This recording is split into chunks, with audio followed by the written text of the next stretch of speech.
Semangat pagi para leaders.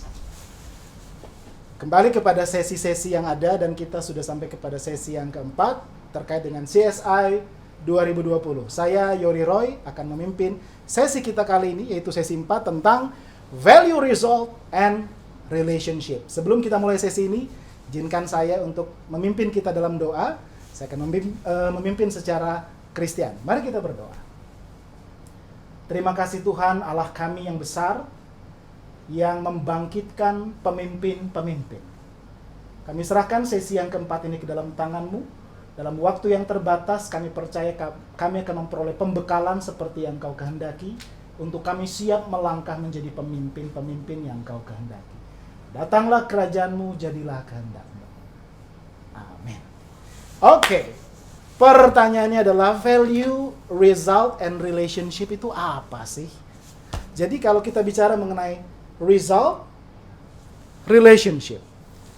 Ada pemimpin yang orientasinya adalah result atau result-oriented leadership.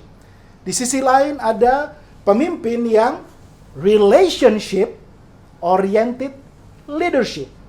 Nah, kebanyakan pemimpin itu punya kecenderungan untuk berat sebelah. Bisa dia sangat result oriented, bisa dia relationship oriented. Mereka yang result oriented adalah pemimpin yang cenderung fokus kepada how to get things done. Bagaimana supaya masalah, target itu bisa tercapai, bisa terselesaikan. Mereka itu lebih berfokus kepada what. Sementara mereka yang relationship oriented, mereka itu fokus kepada people. Jadi yang ditanyakan bukan what, tetapi who and how. Nah, kebanyakan pemimpin bisa cenderung ke sebelah, nggak seimbang. Nah, apa yang akan kita pelajari adalah terkait perimbangan antara keduanya.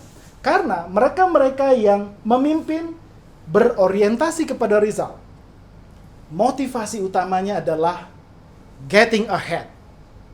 Sedangkan mereka yang lebih fokus kepada relationship, mereka itu primary motivationnya adalah getting along. Mana yang benar, mana yang salah? Dua-duanya punya alasan. Nah, pertanyaannya yang perlu untuk kita pikirkan adalah ketika Anda menjadi pemimpin, what value do you prefer? Kalau kamu dipimpin orang, what value do you prefer? Result or relationship? Kira-kira di mana? Jawabannya adalah you need to value both. Bukan or, tetapi and.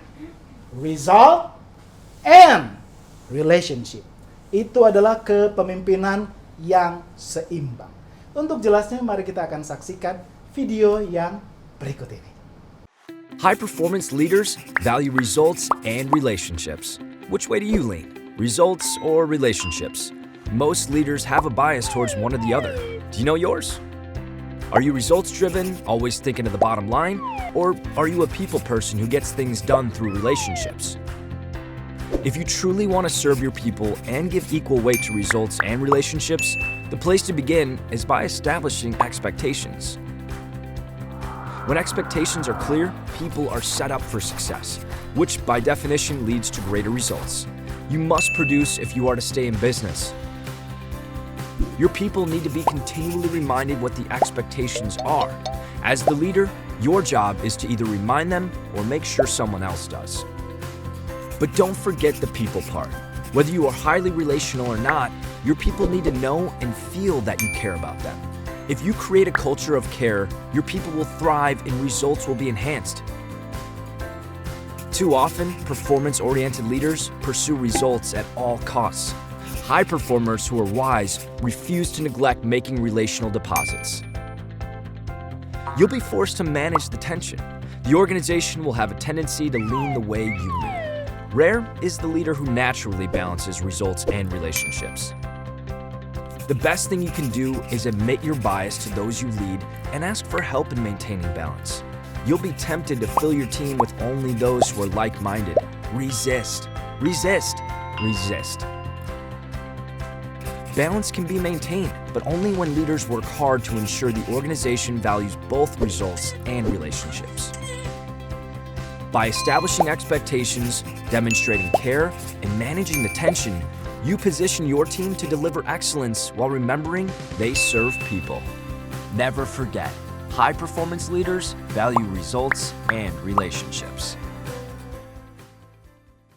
Oke teman-teman, terkait dengan value, result, and relationship, ada 3 best practices yang dapat kita sama-sama pelajari supaya kita menjadi pemimpin yang unggul. Yang pertama, set expectation. Yang kedua, demonstrate care. Dan yang ketiga, embrace the tension. Apa saja itu? Saya akan mulai dengan set expectation.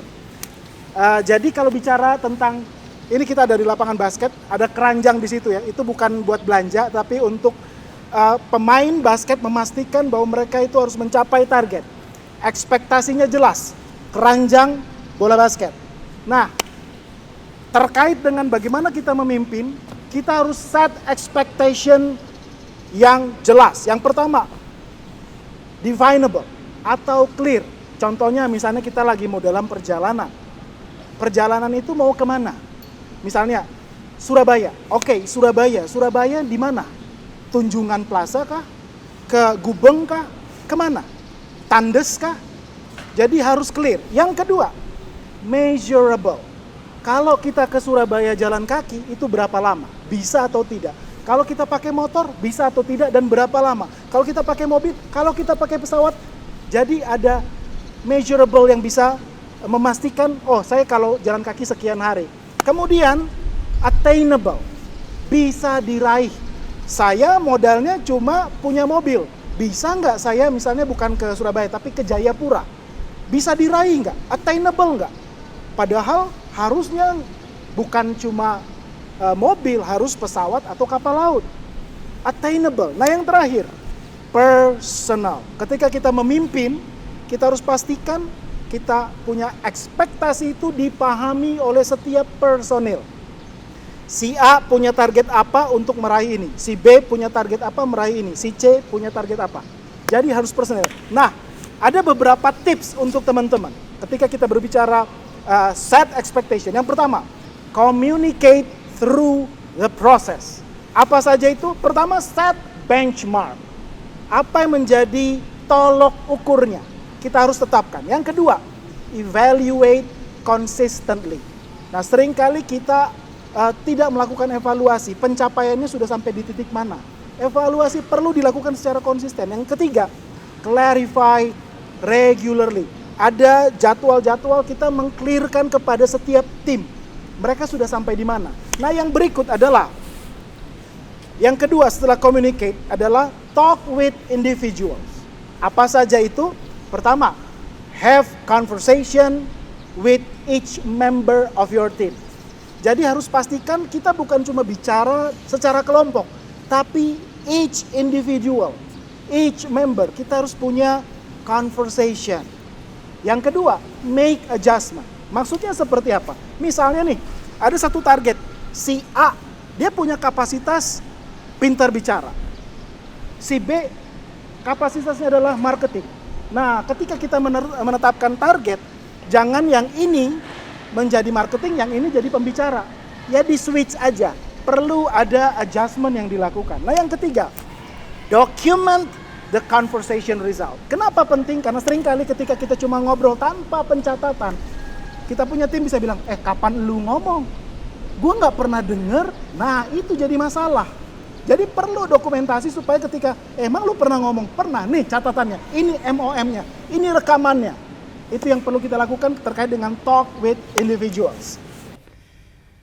Oke, guys, kita sudah sampai kepada best practices yang kedua, yaitu tentang demonstrate care. Kita menunjukkan kepedulian.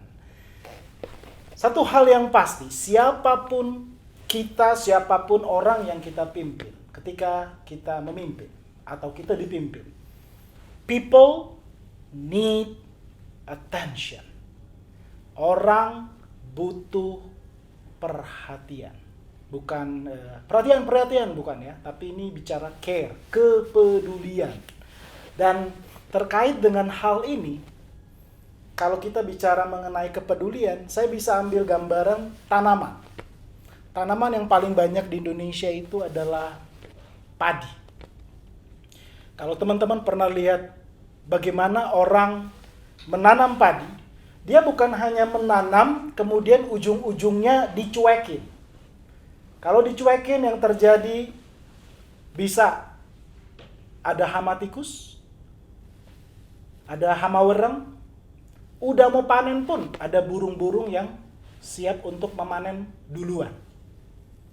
Tetapi kalau kita betul-betul mau memastikan panenan itu banyak, maka kita harus pastikan dari sejak awal kita harus care, give attention kepada tanaman itu. Disirami, disiangi, kita pastikan cahaya matahari cukup, kita kasih orang-orangan sawah untuk memastikan prosesnya berjalan dengan baik sehingga ada hasilnya. Nah, ketika kita berbicara tentang demonstrate care, ini seperti kita sedang memperhatikan dan mempedulikan tanaman yang sedang kita tanam. Orang itu butuh perhatian, butuh kepedulian. Dan dengan kepedulian inilah baru ada hasil yang maksimal, yang optimal. Tanaman padi dicuekin, bisa ada buah, bisa ada hasil, bisa. Tapi kalau bicara 1 hektar, dicuekin itu berapa kuintal. Tetapi kalau misalnya dipedulikan, bisa berapa kuintal. Jadi peduli adalah sesuatu yang sangat penting. Nah, bagaimana kita bisa menunjukkan kepedulian? Bagaimana caranya? Yang pasti kita lihat aja, kita punya wajah ya. Ada hanya 1 mulut, ada 2 telinga. Artinya harus lebih banyak mendengar daripada ngomong. Tanpa disadari seringkali pemimpin itu lebih banyak ngomong daripada mendengar. Jadi kita harus start dengan listening. Kita harus punya investasi waktu untuk mendengar tim kita. Ada beberapa tips yang saya bisa bagikan. Yang pertama, kalau kita berbicara tentang demonstrate care dengan kita listening. Pertama, sharing stories. Kita share cerita. Bukan cuma masalah pekerjaan, tapi mengenai orang yang bersangkutan. Mungkin minggu ini dia sedang stres. Mungkin minggu ini dia sedang mengalami kecelakaan. Mungkin sedang apes. Atau dia sedang mencapai keberhasilan. Sharing stories di luar pekerjaan. Jadi ada pertemuan-pertemuan yang sifatnya just about fellowship. Bukan sekedar meeting. Di Student Life, divisi saya, setiap 2 minggu sekali kita ada namanya fellowship di dalam tim. Bukan sekedar meeting, rapat-rapat, sampai rapet gitu ya. Tetapi kita pastikan ada fellowship, ada kedekatan personal di dalamnya. Yang kedua, meet their needs. Ini juga tidak kalah pentingnya.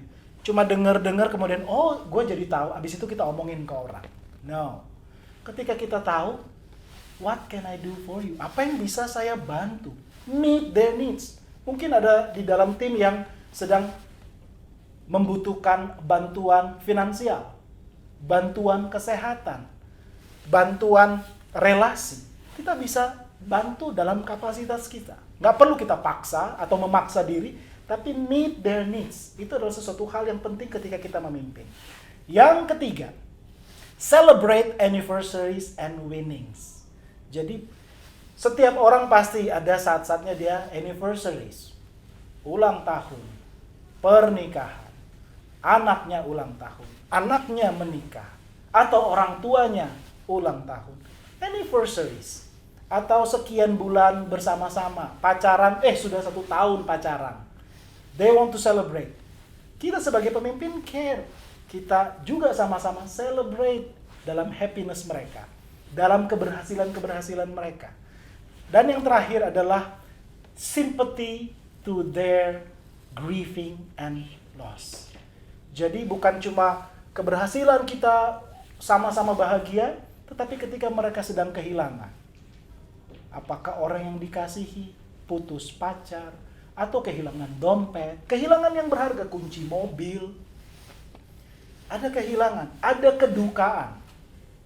Kita juga memberikan kepedulian.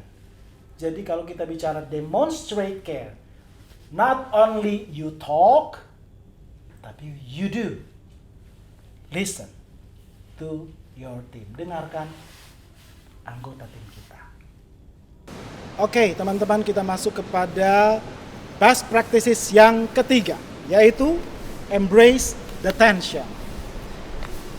Kita harus tahu bahwa yang namanya leadership, kepemimpinan itu tidak ada satupun yang perfect. Siapapun kecuali Tuhan Yesus. Kepemimpinan akan cenderung berat sebelah, kepemimpinan punya banyak sekali kekurangan. Nah, jadi apa yang harus kita lakukan? Ada beberapa tips-tips yang saya akan bagikan buat teman-teman untuk kita bisa embrace the tension. Apakah kita mau berorientasi kepada result atau hasil, atau kita mau kepada relationship?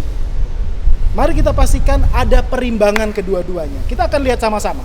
Yang pertama, tipsnya adalah take steps to compensate.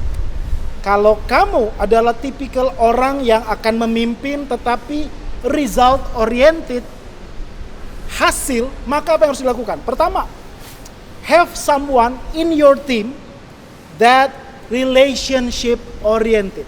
Miliki teman di dalam grup yang kalau kamu result, dia itu relation. Supaya apa? Bisa mengimbangi. Yang kedua adalah reserve time to meet with team members. Punya waktu untuk kepada setiap anggota tim untuk kita senantiasa berkomunikasi. Kita siapkan waktu untuk memotivasi mereka atau mengapresiasi mereka. Nah, yang ketiga, tulislah personal appreciation to each of them. Jadi kalau mereka memang mencapai sesuatu, ya kita puji. Jadi kita harus punya kesempatan untuk kita menulis apa yang menjadi prestasi keberhasilan mereka, sekecil apapun. Yang berikutnya, remember of each team profile. Ulang tahun ya. Mungkin kalau mereka sudah menikah, tanggal pernikahannya, anaknya ulang tahun, mungkin prestasi anaknya. Jadi kita harus memastikan setiap tim kita itu apa keunikan mereka masing-masing. Nah, yang berikut, kalau kamu adalah tipikal orang yang relationship oriented, yang pertama kamu harus lakukan adalah kamu harus punya di dalam tim orang yang result oriented. Mereka yang cenderung untuk melihat hasil, untuk mengimbangi. Nah, yang berikut adalah set and pursue your own goal dan sampaikan itu secara publik. Jadi supaya teman-teman yang ada dalam tim bisa mengawasi kita sendiri punya target, kita capai atau tidak. Karena kita cenderung untuk melalaikan target-target kita secara individu. Yang berikut, have assertiveness, ketegasan. Ketegasan untuk menegur, ketegasan untuk memotivasi, itu harus ada dalam diri kita. Nah, yang berikut, regular meeting. Nah, ini juga perlu ada kalau kita adalah tipikal yang relationship oriented. Karena seringkali orang yang relationship oriented cenderung lalai dalam sisi meeting. Hal yang kedua yang perlu saya bagikan adalah perhatikan, keep an eye on your organization. Kita harus memantau apa yang menjadi organisasi yang kita pimpin. Kita harus awasi, pay attention. Itu yang perlu kita miliki ketika kita menjadi orang yang memahami biasnya kita di mana. Karena kita cenderung kita adalah berat sebelah. Jadi kita harus tahu ketika berkaitan dengan tension, apakah result ataukah relationship, kita tahu di mana perimbangan kita dengan kita memahami tips-tips ini. Oke, baik teman-teman, kita sudah sampai di bagian akhir dari sesi kita Value, Result, and Relationship. Dan izinkan saya minum sebentar ya, karena dari tadi lumayan aus, kebanyakan ngomong. Saya sengaja mengambil setting ruang meeting ini untuk saya mau cerita sedikit pengalaman saya berkaitan dengan Value, Result, or relationship dalam konteks pekerjaan. Saya pernah ada dalam satu organisasi rohani, keagamaan, dan di sana saya betul-betul memahami jelas konteks bagaimana pola kepemimpinan itu. Apakah orang itu, kepemimpinan itu tendensinya kepada result atau kepada relationship. Nah, yang saya mau cerita sedikit adalah ini tendensinya mostly regarding to result. Jadi di dalam organisasi itu kami ada meeting setiap 3 bulan sekali yang disebut sebagai quarter meeting. Dan momen itu adalah momen yang sebenarnya secara daging setiap staff, setiap tim yang ada cenderung pengen menghindari. Kenapa? Karena itu adalah momen di mana kita mengimplementasikan penyaliban. Jadi pemimpin itu, saya pernah ada dalam satu meeting itu, dan dalam meeting itu, pemimpin-pemimpin itu tidak ada sama sekali, diawali dengan senyum dan doa, tetapi diakhiri dengan air mata. Dan itu adalah proses penyaliban yang sebenarnya, karena ketika ada hasil yang tidak tercapai, maka orang yang bersangkutan akan dipermalukan. Ujung-ujungnya adalah saya hanya bertahan 11 bulan di situ dan saya merasa tidak nyaman. So, konteks leadership yang ada di organisasi itu adalah result oriented. Nah, bagaimana dengan teman-teman ketika teman-teman menjadi seorang pemimpin? Yang pasti sesuai dengan apa yang sesi ini disampaikan adalah embrace the tension. Pastikan kita ada perimbangan antara result dan relationship. Demikian sesi kita di kesempatan hari ini, dan izinkan saya memimpin kita semua di dalam doa. Kami bersyukur untuk anugerah-Mu yang sudah memimpin kami. Sesi yang begitu singkat, namun kami rindu Tuhan supaya ini boleh membekali setiap anak-anak-Mu menjadi pemimpin-pemimpin yang maju ke depan, yang mengenakan Kristus dalam pola kepemimpinannya. Kami sungguh bersyukur, dan di dalam nama Tuhan Yesus Kristus kami berdoa. Amin.